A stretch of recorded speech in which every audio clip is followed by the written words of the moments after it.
Bueno, hola, ¿qué tal? ¿Cómo están nuevamente? Vamos a retomar entonces el recorrido del programa. Vamos a empezar a trabajar con la unidad 1, los autores y las teorías propuestas para la unidad 1.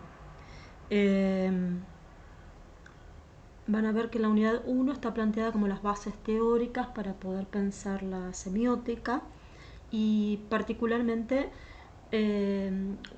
qué noción de signo se empieza a problematizar, se empieza a conceptualizar a principios del siglo XX, finales del siglo XIX, como una base teórica para poder pensar precisamente el problema de la significación, ¿sí? Recuerdan que decíamos que la pregunta que iba a sobrevolar un poco la lectura que hacíamos de las diferentes teorías es la pregunta por la significación, cómo se produce la significación y cuáles son las condiciones para que se produzca la significación.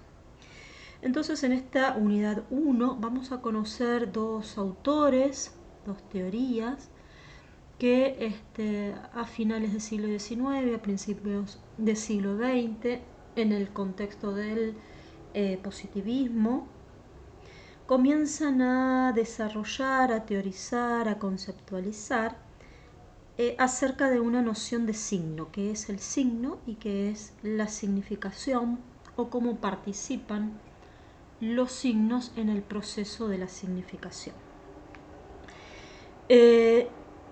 Van a encontrar que existen dos vertientes que coinciden temporalmente, cronológicamente, en sus despliegues y en sus desarrollos teóricos, pero que no coinciden, sin embargo, en sus disciplinas originarias, ¿sí? Por un lado hay una vertiente filosófica, que es la vertiente del pragmatismo, de una lógica pragmática, que es la vertiente del filósofo norteamericano Charles Sanders Peirce, ¿sí? Cuyo propósito, como vamos a ver un poco más adelante, es poder dar cuenta de cómo se produce el conocimiento humano, qué es el conocimiento humano y qué participación, como decíamos antes, tienen los signos, ¿no? En ese proceso de conocer la realidad o una realidad. La otra vertiente es la vertiente de la lingüística, desarrollada también a principios del siglo XX por Ferdinand de Saussure, que también va a proponer una teoría del signo, pero inscripta no en el conocimiento, sino particularmente en la lengua, ¿sí? La noción de signo inscripta en la lengua. Veríamos entonces que hay un contexto de época, un contexto de la ciencia, un contexto del pensamiento, por el cual ambos autores, si bien provienen, como decíamos, de disciplinas diferentes, van a intentar sistematizar, ¿no?, el conocimiento que tenemos de los signos y de las funciones de los signos.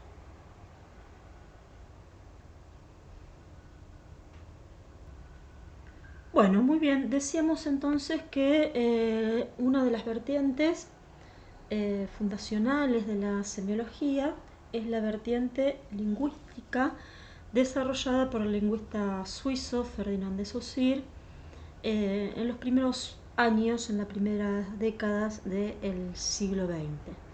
Ferdinand de Saussure era un lingüista docente de la Universidad de Ginebra, quien entre los años 1906 y 1911 dicta durante tres periodos un curso de lingüística general, ¿no? En este curso él va a inaugurar, a proponer una mirada nueva, un cambio metodológico, epistemológico, en los estudios desarrollados por los estudios lingüistas, por la lingüística comparada, hasta el momento, ¿sí? Pueden reconocerse sus estudios como adscriptos a una lingüística histórica, a una lingüística comparada, cuyo objetivo era fundamentalmente la comparación entre las lenguas y estudiar la evolución de las mismas, es decir, tomar algún elemento de la evolución de las lenguas y encontrar su aparición en otras lenguas, ¿sí? En el contexto del positivismo, Saussure va a plantear que es necesario inaugurar una ciencia, fundar una ciencia a la que él le va a dar el nombre de lingüística, que incorpore, que adopte un método similar al de las ciencias naturales, ¿sí? Para darle precisamente a las ciencias sociales, a las ciencias humanas, el estatuto de ciencia, el carácter de ciencia, ¿sí?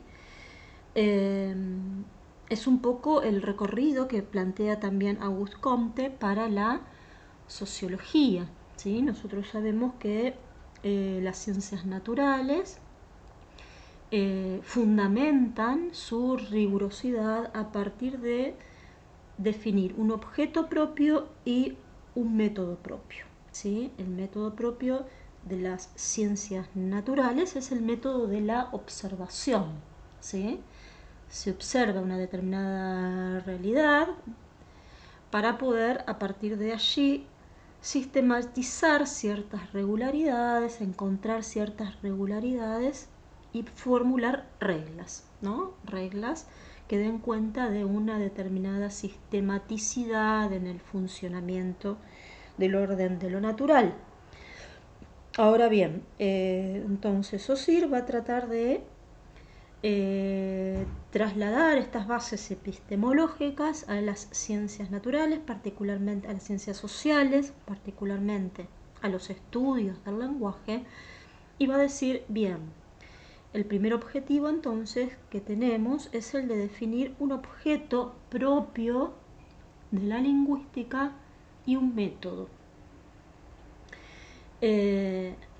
A priori uno podría decir, bien, el objeto de la lingüística es el lenguaje. Sin embargo, Saussure encuentra allí una dificultad, ¿sí? Dice Saussure, el lenguaje es un objeto heteróclito, un objeto multiforme, un objeto que es compartido por muchas ciencias, por muchas disciplinas, como la biología, la psicología, la historia, ¿sí?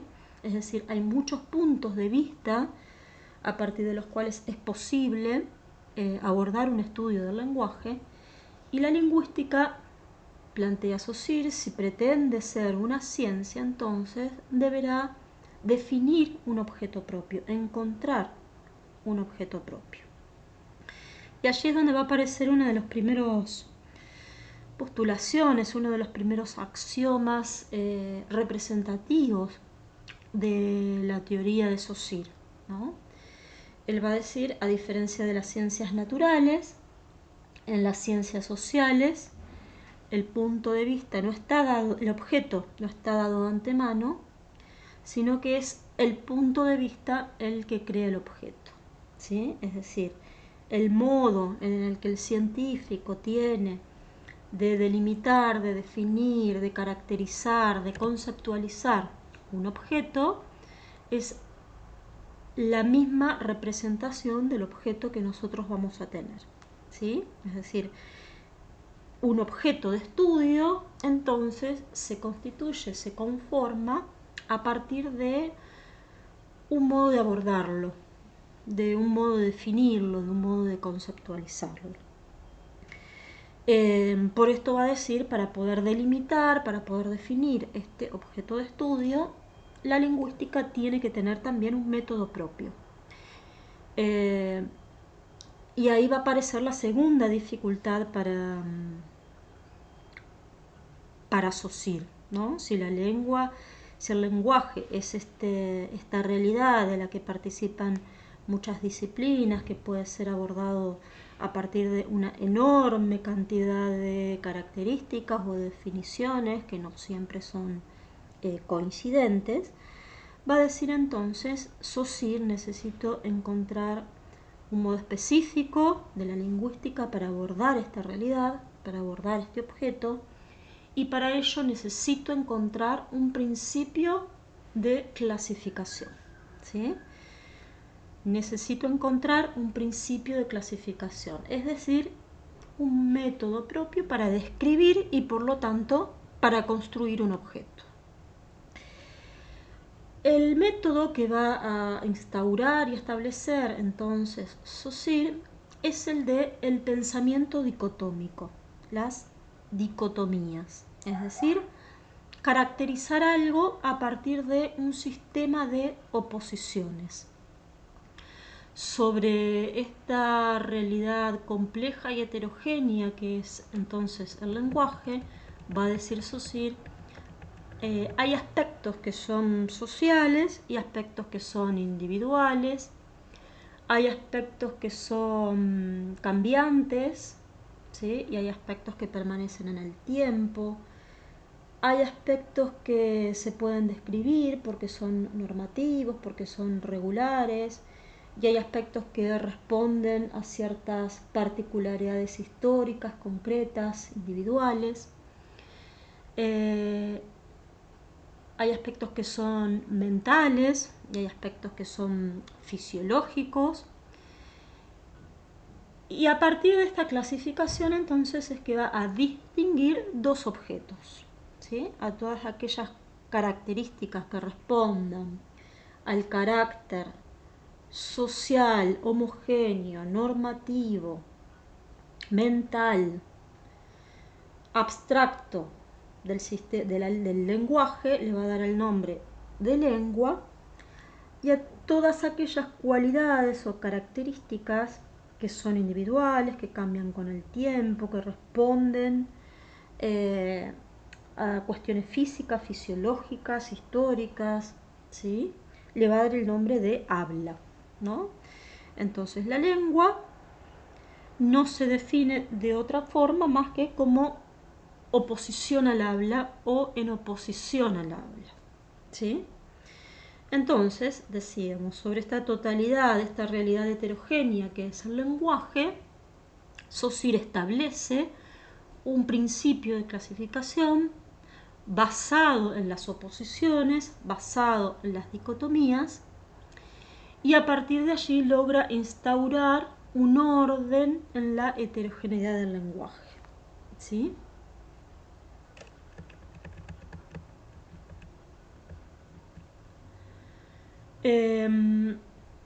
Entonces, a la hora de establecer su objeto de estudio, Saussure va a decir, bien, el objeto de estudio entonces de la lingüística va a ser la lengua y va a descartar el habla, ¿sí?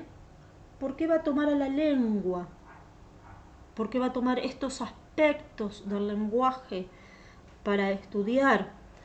Precisamente porque va a reconocer aquellos elementos, aspectos que son estables, que se pueden observar, que se pueden describir, que se pueden clasificar, y va a descartar al habla por todas aquellas cualidades evolutivas, por todas aquellas cualidades históricas, por todas aquellas cualidades particulares que lo vuelven difícil de observar, difícil de clasificar y difícil de sistematizar, ¿no? Entonces lo que él pretende es sistematizar una descripción y sistematizar un orden, ¿no? Que dé cuenta del funcionamiento de la lengua, entendida entonces como un sistema. Si establecemos, por ejemplo, analogías con los juegos de mesa, Saussure va a establecer una particular analogía con el juego del ajedrez, que luego vamos a retomar. Sería algo así como identificar las instrucciones del juego, las reglas que lo constituyen, ¿no? Es decir, cuáles son las unidades que lo componen y cuáles son las reglas que los constituyen y que establecen un principio de funcionamiento, ¿sí? Entonces, Saussure va a aislar, ¿no?, la lengua de sus usos particulares, que sería el habla, la va a aislar y la va a trasladar algo así a lo que podríamos considerar o denominar como un laboratorio, ¿sí?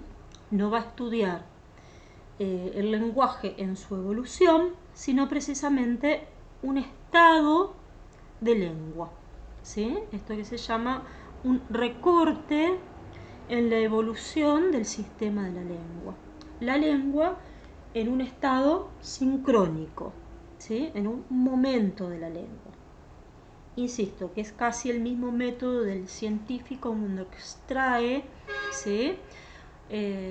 Una muestra y la estudia, la observa, la analiza en un laboratorio.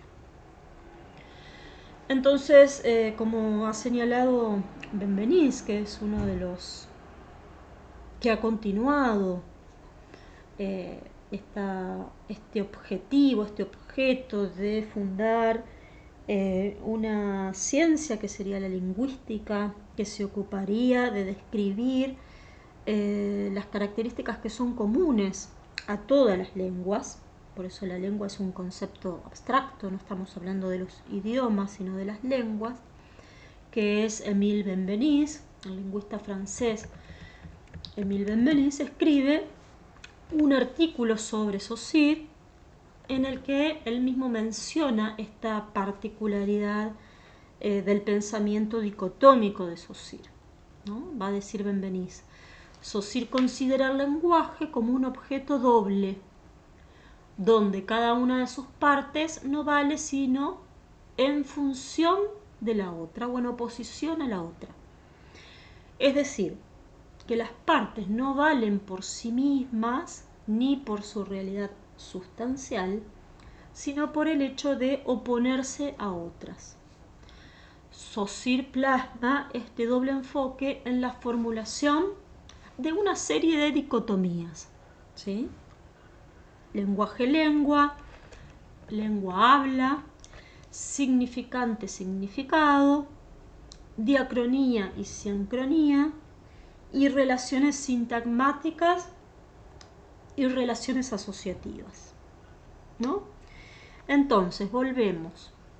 El método que va a emplear Saussure para definir su objeto de estudio y para conceptualizar luego su objeto de estudio es el de las dicotomías, el de las diferencias, el de las oposiciones, ¿sí?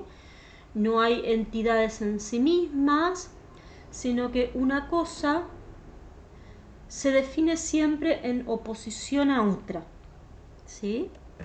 Una cosa se define o se caracteriza por considerar los aspectos que se oponen a alguna otra cosa, ¿no? Este pensamiento dicotómico, este pensamiento a partir de las oposiciones, es útil a Saussure para organizar, ¿sí?, todo su sistema de estudio y todas sus conceptualizaciones en sus teorías.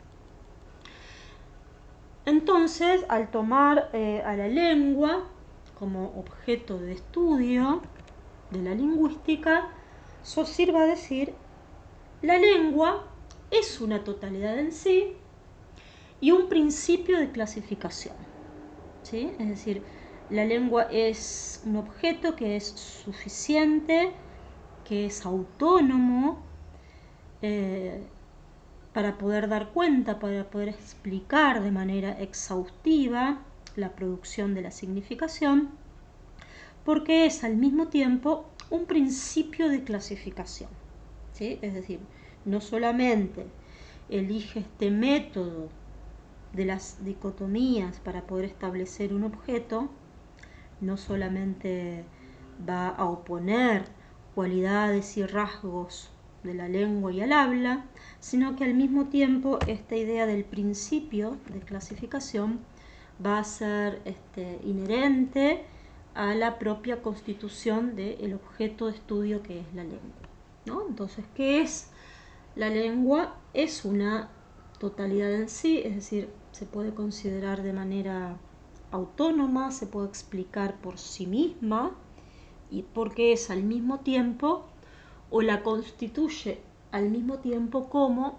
un principio de clasificación, ¿no? Y fíjense cómo esta idea, decíamos, persiste eh, en nuestro modo de conceptualizar, en nuestro modo de organizar los sentidos a partir de las diferencias, a partir de las oposiciones. En un ejemplo muy cotidiano, uno podría decir, bueno, cómo uno denomina eh, los momentos del día, ¿sí? Sobre una unidad, sobre una totalidad, que son las 24 horas que, que componen cada día. Eh, la denominación de cada momento en particular se construye a partir de un sistema de diferencias, ¿no? Entonces uno puede distinguir la noche del día, la mañana de la tarde.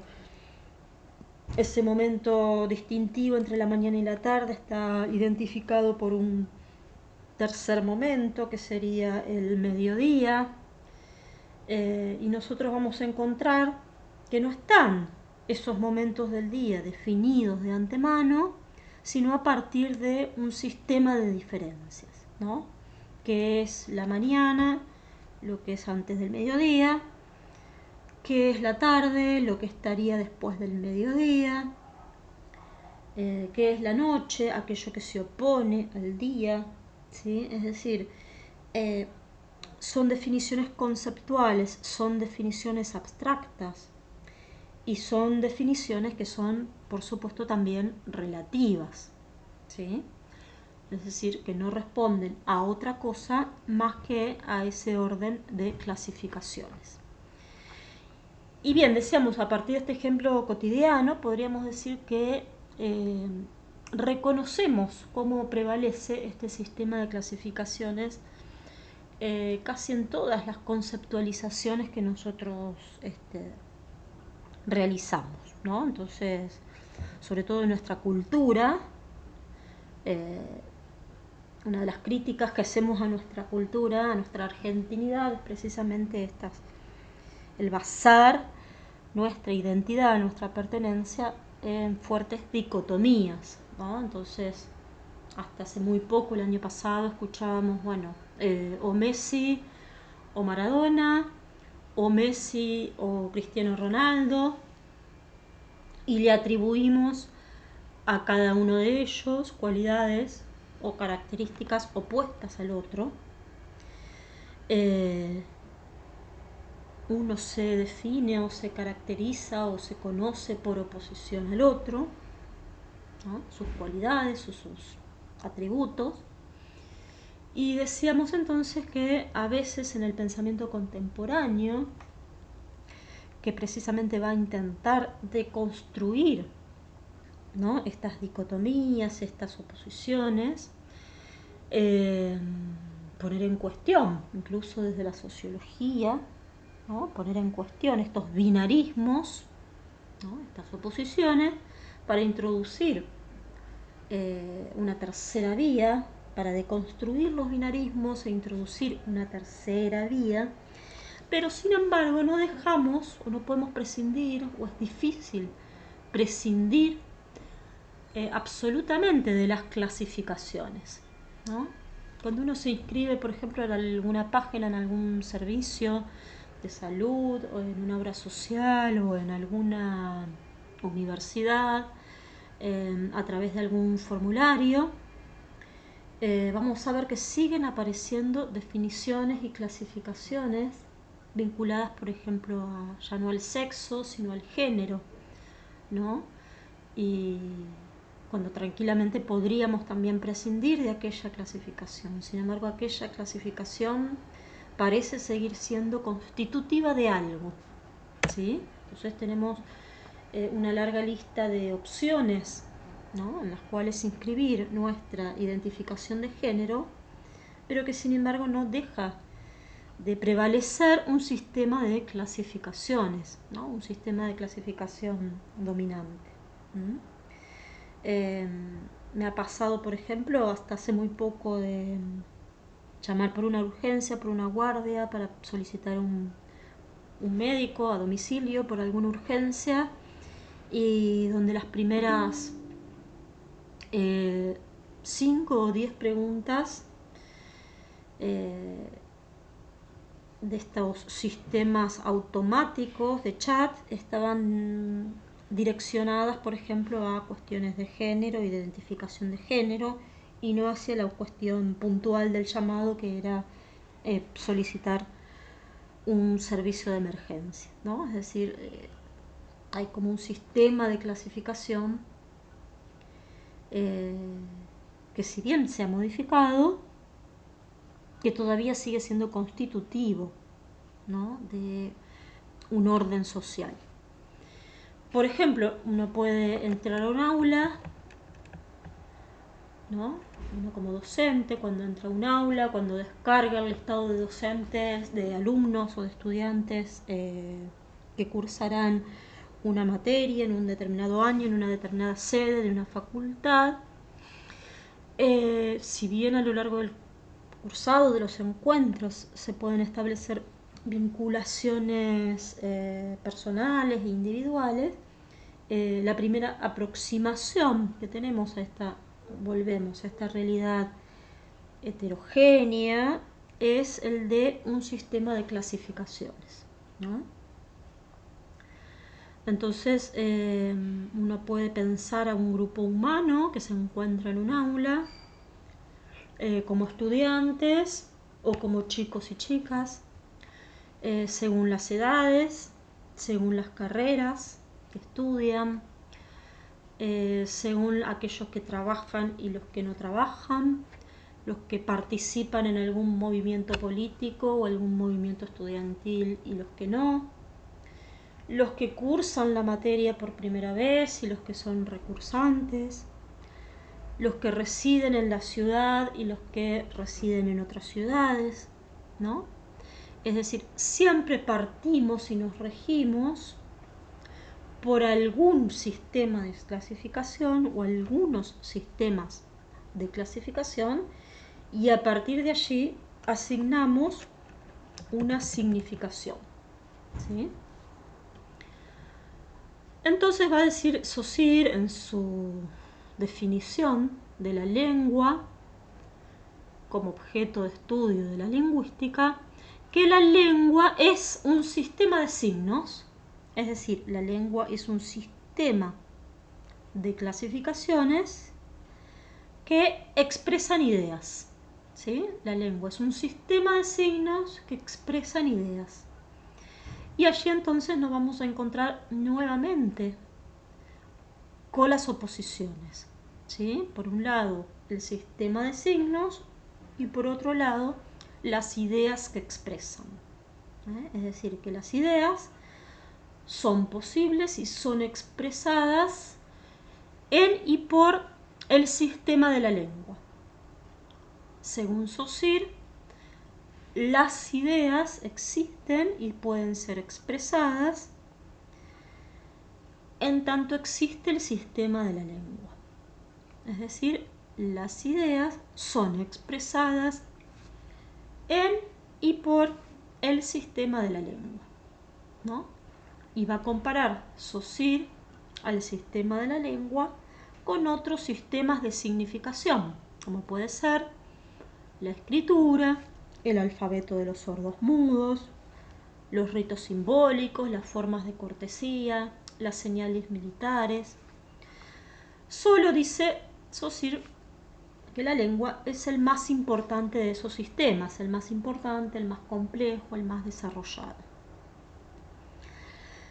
Entonces, a partir de esta primera definición de un objeto de estudio para la lingüística, va a decir que este mismo método de las clasificaciones puede trasladarse para construir, para identificar y construir otros objetos de estudio, ¿no?, que expliquen, dice Saussure, el funcionamiento de los signos en la vida social, ¿no?, que estudie los signos en el seno de la vida social, es decir, cómo los signos aparecen, actúan, funcionan, están presentes en la vida social, y en cada uno de ellos puede reconocerse un sistema de significación.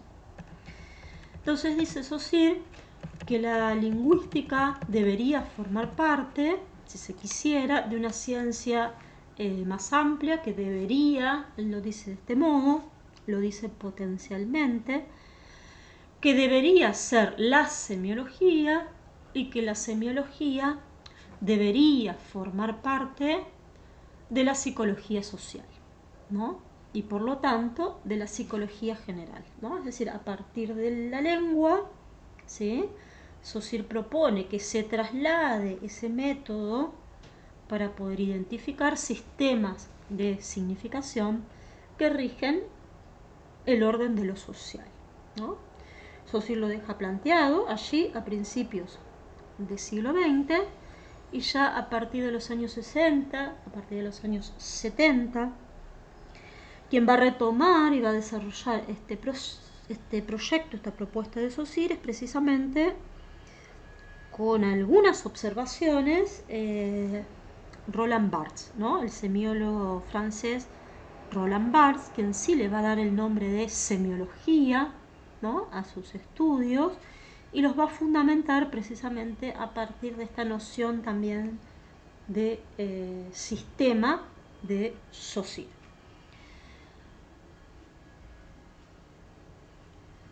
Va a decir en su libro Elementos de Semiología, que fue publicado allí por los años 70 en Francia, que la semiología es pertinente para estudiar los diferentes sistemas de significación que encuentran en el sistema de la lengua a su principal intérprete, ¿sí? Entonces va a invertir Roland Barthes esta primera propuesta de Saussure. Roland Barthes va a decir, no es que la lingüística formaría parte de una ciencia más general, que es la semiología, sino que en todo caso la semiología, dice Roland Barthes, únicamente es posible en tanto se ha desarrollado la lingüística, porque él va a tomar exactamente el mismo modelo, ¿no? Él dice, Roland Barthes, no hay nada que pueda explicarse por fuera de la lengua, ¿no? Entonces sigue considerando Roland Barthes a la lengua como el sistema dominante para poder pensar la significación, ¿no? Por supuesto que más adelante vamos a ver que va a haber observaciones, críticas, objeciones, ¿no?, a este primer postulado, a este primer principio, ¿no?, a este carácter autónomo de la lengua, pero en este momento nos encontramos en esta traslación de un método propio de la lingüística, inaugurado por Saussure, al estudio de los demás sistemas de significación, ¿no? Va a decir Roland Barthes en sus Elementos de Semiología. Objetos, imágenes, comportamientos pueden, en efecto, significar y significar ampliamente, pero nunca de un modo autónomo. Todo sistema semiológico tiene que ver con el lenguaje. La sustancia visiva, las imágenes visuales, por ejemplo, confirma las dos significaciones exigiendo la compañía de un mensaje lingüístico, como ocurre en el caso del cine, la publicidad, los cómics, la fotografía periodística. De forma que al menos una parte del lenguaje icónico de las imágenes se encuentra en relación estructural de redundancia o de recambio en el sistema de la lengua. Por su parte, los conjuntos de objetos, vestido, comida, no acceden al estatuto de sistema, sino es pasando a través de la mediación de la lengua, que aísla sus significantes bajo formas de nomenclaturas y nombra los significados bajo formas de usos o de razones. Pese a la invasión de las imágenes, la nuestra es más que nunca una civilización de la escritura. Generalmente, además, parece cada vez más difícil concebir un sistema de imágenes o de objetos cuyos significados puedan existir fuera del lenguaje. para percibir lo que una sustancia significa, necesariamente hay que recurrir al trabajo de articulación llevado a cabo por la lengua. No hay sentido que no esté nombrado y el mundo de los significados no es más que el mundo del lenguaje, ¿sí? Entonces aquí podemos identificar esto que llamábamos la primacía del lenguaje, la primacía de la lengua, para poder describir y para poder dar cuenta de los sistemas imperantes de significación, ¿no? Dice Roland Barthes, incluso las imágenes, para poder interpretarlas, nosotros las traducimos, las categorizamos, las conceptualizamos, ¿no? A partir de la lengua y a partir del sistema de clasificaciones que la lengua dispone, ¿no? Entonces, por eso va a decir, no hay sentido que no esté nombrado y el mundo de los significados no es más que el mundo del lenguaje, ¿sí?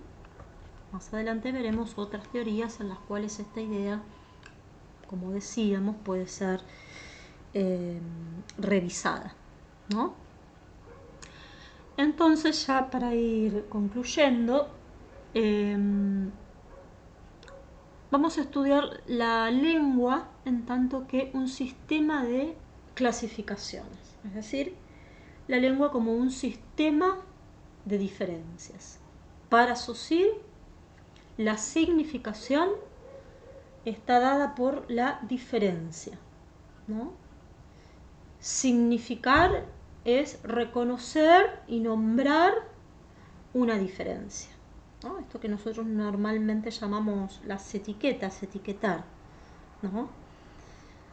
Significar es entonces identificar y nombrar una diferencia, ¿no? Significar es entonces, para Saussure, clasificar, ¿no? Hacer entrar un concepto o una idea en un orden de clasificaciones, como veíamos hace un momento cuando hablábamos de los momentos del día, ¿no? ¿Qué es la tarde? ¿Qué es la noche? ¿Qué es la tardecita? ¿No? Es decir, son conceptos arbitrarios, son conceptos abstractos cuya significación no está dada de antemano, sino que está dada por la diferencia, ¿no? La tardecita sería más o menos aquello que está entre la tarde y la noche. La siesta es aquel momento del día que está entre el mediodía y la tarde, ¿sí? Entonces no son significaciones, no son valores atribuidos de antemano, sino que están atribuidos por ese sistema de clasificaciones, por ese sistema de diferencias que hemos instituido, que hemos instaurado. Entonces, así como decimos que en las ciencias sociales este objeto del mundo no está constituido en el mundo, sino que es el punto de vista lo que constituye el objeto, lo que crea el objeto, ninguna significación entonces está dada o está establecida de antemano, sino que la significación está dada en y solo por la diferencia, por la posibilidad de la clasificación.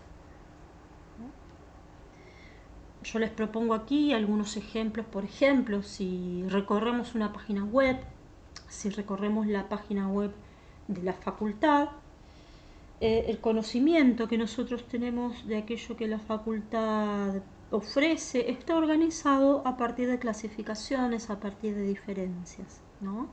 Entonces uno puede descargar el listado de alumnos, docente puede descargar su listado de alumnos en el sistema guaraní, y aquello que los constituye a ustedes como estudiantes es precisamente su inscripción en ese sistema. Por eso generalmente insistimos tanto en que chequeen, ¿no?, su inscripción en el sistema, porque son estudiantes de la cátedra de semiótica, en tanto que figuran como una unidad, ¿no?, dentro de este sistema.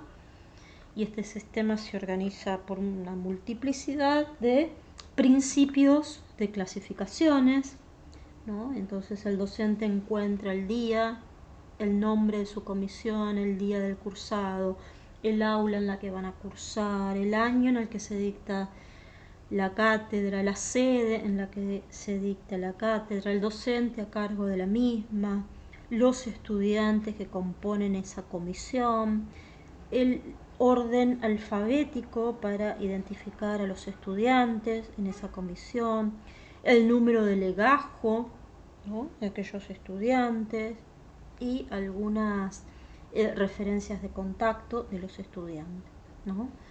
Y cuando el docente luego va a colocar calificaciones, también a lo que hace es acceder a un sistema de clasificaciones, ¿no? Entonces se despliega una pestaña, una ventana donde uno va a clasificar, evaluar al estudiante según aquellas calificaciones o sistema de calificaciones previamente convenido por la facultad, ¿sí? Es decir, insisto, aunque uno quiera prescindir, en algún momento implica inscribirnos, ¿no?, en ese sistema de clasificaciones que hace posible e inteligible, ¿no?, la significación.